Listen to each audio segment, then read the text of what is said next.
Okay, now let's have a look at the comparison of SAP Business ByDesign and S/4HANA, because obviously this discussion is the elephant in the room, which is, in which case S/4HANA makes sense, in which case SAP Business ByDesign makes sense. Yeah. So in this slide from SAP also, it is shown that for lower subscription, as SAP is always used in subscription, it makes sense. So smaller companies, actually, it's obvious, yeah. And it is clear that if you use S/4HANA, you have much more to invest in subscription, obviously also, yeah, also in the projects, I would say, but also in subscription. And it is a gradual. There's no clear to say no.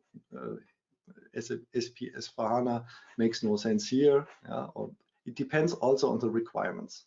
It depends. Sometimes we had prospects which we have from the mid-market, and they had but very interesting requirements, like, for example, deep configurability in all of the business processes. I know we have in SAP Business ByDesign, we have this customer specification that we can use, but sometimes that is not enough.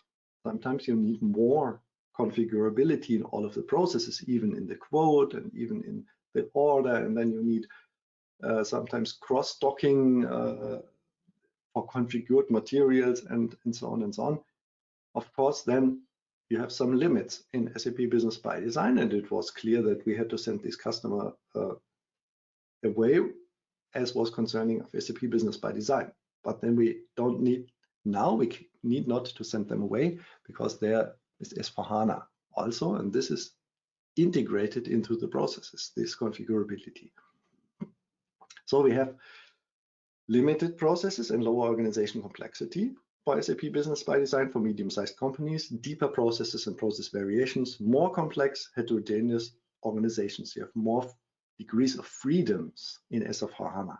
Yeah, and always if you have more degrees of freedom, obviously you have more effort to configure, but then you can take more process variations.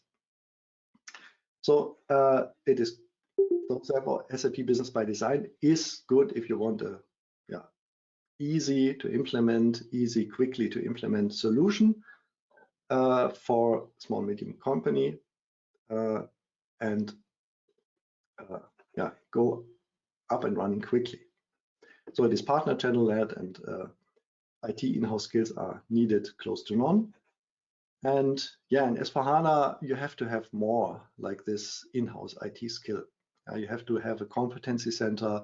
You have to take care about a more challenging system landscape and more monitoring and so on.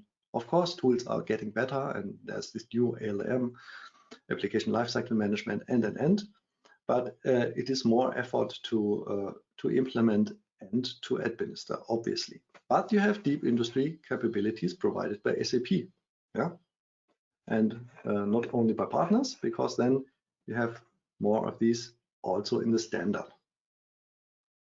And also go to market. It is partner channel led, and therefore also the best practice process map for SAP Business ByDesign is also partner led, which is from us, from other pro. I come to that later. And here, best practices process map from SAP also, and partners also. Yeah. So here they have a best practice process map from SAP and partners, and here we have it from other pro.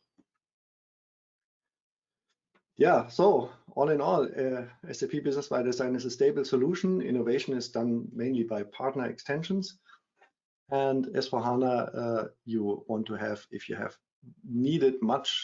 need much advanced functionality, such as full configurability of products in all business processes, artificial intelligence, machine learning, predictive analysis, Internet of Things, blockchain, robotic process automation, and have you not, process insights and process intelligence.